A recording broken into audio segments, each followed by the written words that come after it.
GA TV চ্যানেলের পক্ষ থেকে আন্তরিক শুভেচ্ছা ও অভিনন্দন। ময়মনসিংহ জেলা ফুলবাড়িয়া থানা সোয়াইতপুর এনায়েতপুর ইউনিয়নের যে মার্ডার, যে রহস্যজনক হত্যাকাণ্ড, রায়হান তালুকদার হত্যাকাণ্ডের সাথে যে জড়িত কেয়ারটেকার রাজু ও তার সহযোগী জিতুল, তাদেরকে দ্রুত বিচারের আওতায় আনা উচিত। রক্তের দাগ মুছে যায়, কিন্তু বিচারহীন দাগ জাতিকে বিবেকে নাড়া দিয়ে থাকে।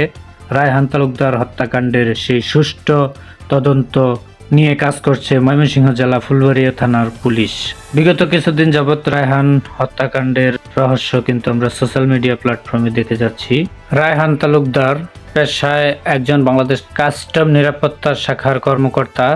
উনি বিগত 10 দিন যাবৎ কিন্তু নিখোঁজ একটি ডায়েরি করেছিলেন ফুলবাড়িয়া থানা পুলিশের কাছে, এবং অবশেষে রায়হান তালুকদারের হত্যার 10 দিন পর, নিখোঁজের 10 দিন পর বাংলাদেশ কাস্টম নিরাপত্তা শাখার সিপাহী আবু রায়হান তালুকদারের খণ্ডিত মরদেহ উদ্ধার করেছেন ফুলবাড়িয়া থানার প্রশাসন। তীব্র নিন্দা জানিয়ে এলাকাবাসী সুষ্ঠু বিচারের দাবিতে রায়হান তালুকদারের হত্যার বিচার চায়। জরুরি অনুরোধ, সবাইকে শেয়ার করুন। রায়হান তালুকদার হত্যাকাণ্ডের হত্যাকারীকে খুঁজছে পুলিশ, বর্তমান পলাতক, এবং এদের খুঁজছে ফুলবাড়িয়া থানা পুলিশ।